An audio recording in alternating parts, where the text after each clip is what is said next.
रात भर मजदूरी करके इतना खुश था कि वो उसे प्रपोज करके अपनी वाइफ बनाना चाहता था ताकि फिर वो उसे दिन रात बजा सके। इसके बाद वो ब्रेकफास्ट रेडी करता है और बकैती को नींद से उठाकर उसे ब्रेकफास्ट देता है। लेकिन तभी बकैती को बहुत जोर का प्रेशर आ रहा था तो वो हगने के लिए बाथरूम में चली जाती है। लेकिन पप्पू नसबंदी से अब रहा नहीं जा रहा था, इसीलिए वो सीधा बाथरूम में घुस जाता है और हगते हुए ही उसे प्रपोज कर देता है। अब बेचारी बकैती चैन से हगना चाहती थी, इसीलिए वो पप्पू नसबंदी से पीछा छुड़ाने के लिए उसे हाँ बोल देती है। इसके बाद रेडी होकर बकैती अपनी वर्कशॉप में जाती है जहाँ पर वो कांच से आर्ट बनाने का काम करती थी। तभी वहाँ पर वो अपनी फ्रेंड को बताती है कि मेरे बॉयफ्रेंड ने आज मुझे हगते हुए प्रपोज किया। इस पर उसकी दोस्त कहती है कि फिर तो तुम्हारा बॉयफ्रेंड एक नंबर का चूतिया आदमी होगा, इसलिए तू उसे छोड़ दे और किसी और को पटा ले। उधर दूसरी तरफ हम पप्पू नसबंदी को देखते हैं जो कि यूनिवर्सिटी में एक प्रोफेसर होता है और बच्चों को क्लोनिंग के बारे में पढ़ा रहा होता है। वहीं क्लास में हम फटवारी नाम की एक लड़की को देखते हैं जो कि पप्पू नसबंदी को बहुत ज्यादा पसंद करती थी। फिर क्लास खत्म होने के बाद वो पप्पू नसबंदी से कहती है कि मुझे आपकी रिसर्च में बहुत ज्यादा इंटरेस्ट है और मैं आपके साथ अपना तन मन लगाकर काम करना चाहती हूँ, लेकिन पप्पू नसबंदी उसे मना कर देता है। इसके बाद हम पप्पू नसबंदी और बकैती को देखते हैं जो कि अब शादी कर लेते हैं, जिसके बाद पप्पू नसबंदी एक लाइफ इंश्योरेंस करवाता है जिससे उन्हें फ्यूचर में जाके कोई प्रॉब्लम ना हो। फिर अगले सीन में हम बकैती को देखते हैं जो कि अपनी वर्कशॉप में काम कर रही थी। उधर पप्पू नसबंदी भी अपने लैब में एक चूहे के ऊपर एक्सपेरिमेंट कर रहा था और वो उस चूहे का एक क्लोन बनाने की कोशिश कर रहा था।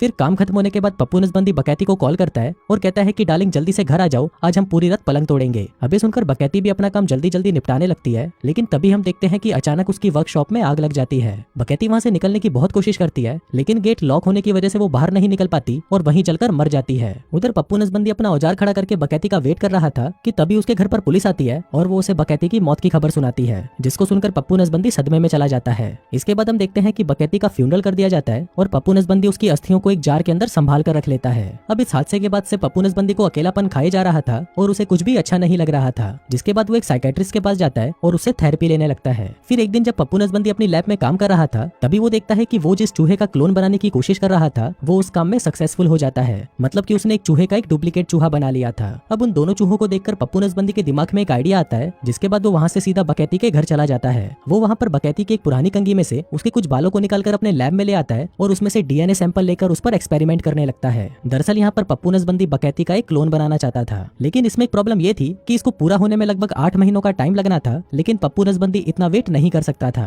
इसलिए वो इस प्रॉब्लम को लेकर अगले दिन अपने क्लास में अपने स्टूडेंट से क्वेश्चन करता है, जिस पर फटवारी उसे आंसर देती है कि सर क्यों ना हम इसके अंदर गधे का सफेद खून मिला दें ताकि ये प्रोसेस जल्दी से कंप्लीट हो सके। अब फटवारी के इस जवाब को सुनकर पप्पू नसबंदी का मन तो कर रहा था कि वो उसे वहीं घोड़ी बना दे, लेकिन फिर वो अपने आप पर कंट्रोल करता है और उसे पूछता है कि क्या तुम मेरी असिस्टेंट बनोगी, जिस पर फटवारी भी मान जाती है। इसके बाद जब वो दोनों लैब में आते हैं तब फटवारी को पता चलता है कि दरअसल पप्पू नसबंदी अपनी मरी हुई पत्नी बकैती का क्लोन बनाना चाहता है। फिर फटवारी उसे समझाने लगती है कि सर ये गैर कानूनी है और अगर आपको किसी की लेनी ही है तो मेरी ले लो, लेकिन पप्पू नसबंदी उसकी एक नहीं सुनता। अब पहले तो फटवारी की इस काम को करने में फटी पड़ी थी, लेकिन फिर बाद में वो पप्पू नसबंदी का साथ देने के लिए रेडी हो जाती है। अब वो दोनों फटवारी के फॉर्मूला का इस्तेमाल करते हैं और देखते हैं कि क्लोन बनने का काम बहुत तेजी से शुरू हो जाता है और कुछ मिनटों के अंदर ही वो बकैती के क्लोन को बनाकर तैयार कर लेते हैं। फिर पप्पू नसबंदी बकैती के क्लोन को ले जाने लगता है और तभी फटवारी उसे कहती है कि सर आपको इसे सब कुछ सिखाना होगा, जैसे मुंह में कैसे लेते हैं, घोड़ी कैसे बनते हैं, वगैरह वगैरह। लेकिन पप्पू नसबंदी तो उसकी किसी भी बात पर ध्यान नहीं देता। इसके बाद जब वो उसे कार में बिठाता है तो वो देखता है कि वो क्लोन तो बूढ़ा हो गया था। अब ये देखकर फटवारी उसे कहती है कि बड़ी के तूने उसकी उम्र के बारे में तो सोचा ही नहीं, ऐसे तो वो जल्दी ही बूढ़ी हो जाएगी और मर जाएगी,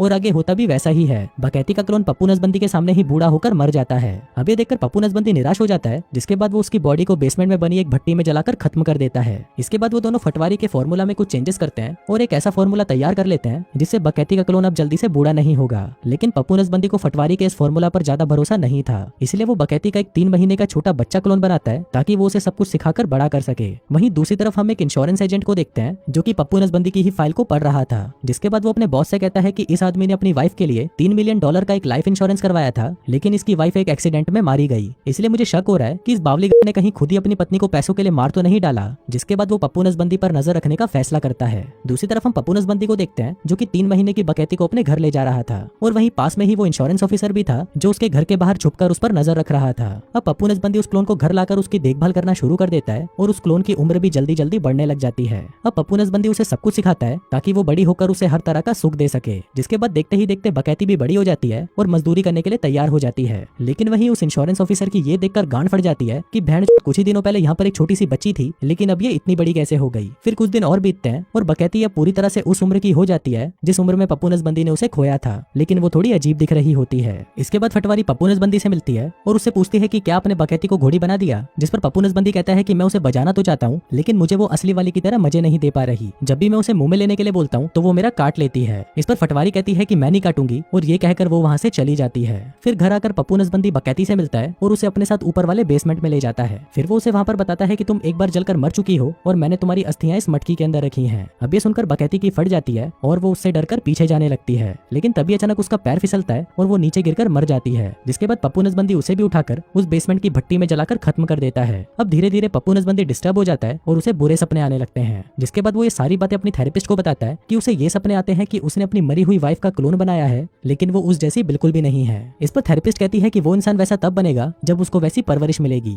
अभी सुनकर पप्पू नसबंदी को एक आइडिया आता है और वो सोचता है कि अगर बकैती की परवरिश उसके पेरेंट्स करें तो उसे उसकी बकैती पहले जैसी वापस मिल सकती है। जिसके बाद वो बकैती के बाप के पास जाता है और उसको कहता है कि मैं बकैती का एक क्लोन बना रहा हूँ और मैं चाहता हूँ कि आप उसकी परवरिश करें ताकि वो मेरे पास आकर मुझे पहले जैसे मजे दे सके। लेकिन उसके बाप को उसका ये आइडिया बिल्कुल भी पसंद नहीं आता और वो उसके मुंह पर एक चमाट मारकर उसे वहां से भगा देता है।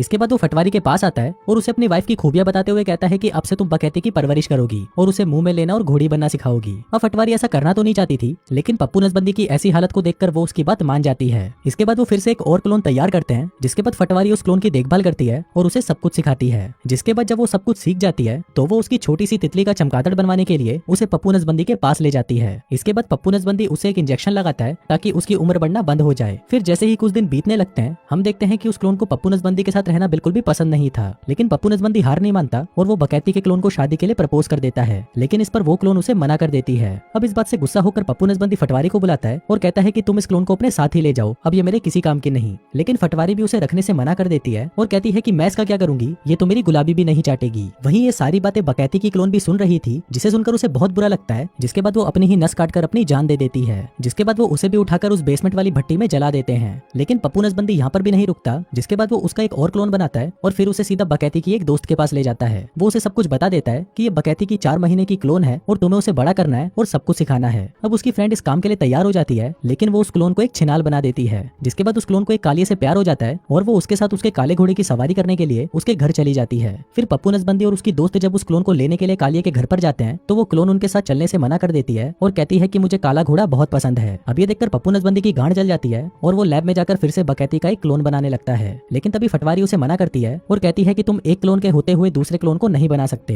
अब पप्पू नसबंदी उस कालिये के घर पर नजर रखने लगता है, जहाँ पर वो कालिया रोज दबा दबा कर उस क्लोन की लिया करता था। अब ये देखकर पप्पू नसबंदी पागल हो जाता है और वो उस क्लोन के पास जाकर कहता है कि तुम्हें एक बीमारी है जिस वजह से तुम टाइम से पहले ही बूढ़ी होती जा रही हो। अगर तुम मेरे साथ रहोगी तो मैं तुम्हें बचा सकता हूँ। लेकिन तभी वो कालिये को देखती है और कहती है कि मुझे तो सिर्फ काला खट्टा पसंद है। अभी सुनकर पप्पू नसबंदी समझ जाता है कि बहन ये कालिये के बिना नहीं रह सकती, इसलिए वो उसे उसी के हाल पर छोड़ देता है। अब पप्पू नसबंदी पूरी तरह से पागल हो चुका था और वो बार बार क्लोन को बनाता और मारता जा रहा था, जिसको देखकर फटवारी उस पर गुस्सा करती है और कहती है कि अगर तुम 1 लाख बार भी बकैती के क्लोन को बना लो फिर भी वो तुम्हें बकैती वाले मजे नहीं दे सकती, इसलिए अब ये सब बकचोदी बंद करो और मेरी ले लो। लेकिन पप्पू नसबंदी को तो बकैती की ही लेनी थी, इसलिए फटवारी अब उसके साथ काम करना बंद कर देती है और वहां से चली जाती है। फिर पप्पू नसबंदी जब बकैती का एक और क्लोन बनाकर बाहर जाता है तभी वहाँ पर फटवारी भी आ जाती है और फिर वो चुपके से उसकी लैब में जाकर वहाँ पर एक क्लोन बनाने लगती है। इसके बाद पप्पू नसबंदी उस क्लोन को लेकर एक वैश्या के पास जाता है और उसे कहता है कि आप इसे बड़ा करो और अपने जैसा बनाओ। वहीं दूसरी तरफ फटवारी भी एक क्लोन तैयार करके उसे एक अनाथ आश्रम के बाहर छोड़ देती है। फिर कुछ दिनों बाद जब बकैती का क्लोन सब कुछ सीख जाता है तो पप्पू नसबंदी उसे लाकर उसकी लेने लगता है, लेकिन वो क्लोन उसे देने से मना कर देती है और उसके गोटों पर मारकर उसके गोटे तोड़ देती है। इसके बाद पप्पू नसबंदी उसे दबोच लेता है और उसे भी मारकर ठिकाने लगा देता है। जिसके बाद वो बार बार बकैती के क्लोन बनाता और उन्हें अलग अलग लोगों में बांट देता ताकि कोई तो क्लोन बड़ा होकर उसे संतुष्ट कर सके,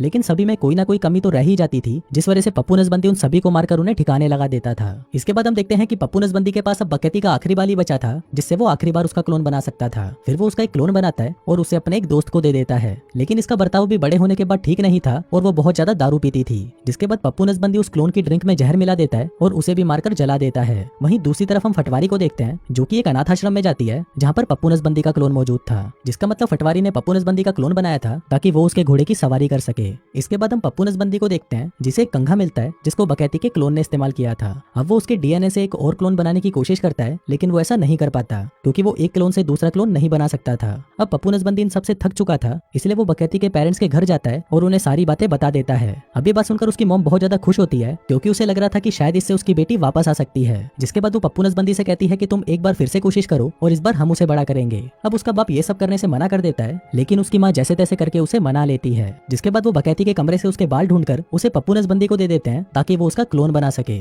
इसके बाद पप्पू नसबंदी लैब में जाकर उसका क्लोन बनाने लगता है और उसका 3 महीने का क्लोन बनाकर उसे उसके पेरेंट्स को दे देता है। इसके बाद जब वो वहाँ से अपने घर पर आता है तो वो देखता है कि वहाँ पर वो इंश्योरेंस ऑफिसर बैठा होता है और वो वो उसे कहता है कि मैं पिछले 4 सालों से तुम्हारा पीछा कर रहा हूँ और मुझे पता चला है कि तुमने अपनी पत्नी को खुद मारा, जिसके बाद तुम अपनी असिस्टेंट पटवारी के प्यार में पड़ गए। इस पर पप्पू नसबंदी कहता है कि भूसा के ऐसा कुछ नहीं है, जिसके बाद वो उसे शराब ऑफर करता है जिसमें उसने पहले ही जहर मिलाया हुआ था, जिसको पीने के बाद वो इंश्योरेंस ऑफिसर भी मारा जाता है। फिर वो उस ऑफिसर को भी उस भट्टी में जलाने लगता है, लेकिन इससे पहले वो उसका एक बाल निकाल लेता है ताकि वो उसका भी एक क्लोन बना सके। जिसके बाद वो उसका क्लोन बना लेता है और उसे बहुत सारी दारू पिलाकर उसे पुलिस के हवाले कर देता है। फिर अगले दिन हम देखते हैं कि बकैती के पेरेंट्स उसके क्लोन को बड़ा करके उसके पास ले आते हैं और उसे उसके पास छोड़कर वहां से चले जाते हैं। अब इस बार पप्पू नसबंदी को बिल्कुल परफेक्ट क्लोन मिला था, वो उसका मुंह में भी लेती थी और उसके लिए घोड़ी भी बनती थी। अब पप्पू नसबंदी उसे भी प्रपोज कर देता है, जिसके बाद वो उसे सब कुछ सच बता देता है कि वो उसकी वाइफ का एक क्लोन है जिसे पप्पू नसबंदी ने एक लैब में बनाया है। लेकिन ये बात सुनकर वो डर जाती है और पप्पू नसबंदी को रिजेक्ट करके अपने पेरेंट्स के पास वापस चली जाती है। अब इसे पप्पू नसबंदी पूरी तरह टूट चुका था, इसलिए वो पटवारी को फोन करता है और उसे अपने पास मजदूरी करने के लिए बुलाने लगता है। लेकिन वहीं दूसरी तरफ हम देखते हैं कि पटवारी तो पहले से ही उसके क्लोन के घोड़े की सवारी कर रही थी, इसलिए वो पप्पू नसबंदी को मना कर देती है। लेकिन पप्पू नसबंदी उसे मनाने के लिए उसके पास जाता है, लेकिन वहां पर वो अपने ही क्लोन को देखकर पागल हो जाता है और उसे मारने लगता है। पर तभी पटवारी उसे रोकते हुए कहती है कि मैं तुमसे बहुत प्यार करती हूँ, इसलिए मैंने ये सब किया था। अभी सुनकर पप्पू नसबंदी को अपनी गलती का एहसास होता है कि पटवारी तो उसे कब से अपनी देना चाहती थी, लेकिन मैं ही चूतिया था जो उसकी लेना नहीं चाहता था। तभी पप्पू नसबंदी को एक आइडिया आता है और वो अपने क्लोन को बकैती के क्लोन से मिलवा देता है ताकि वो दोनों साथ में मजदूरी कर सकें। जिसके बाद वो पटवारी को अपनी बंदी बना लेता है ताकि वो उसके साथ मजदूरी कर सके।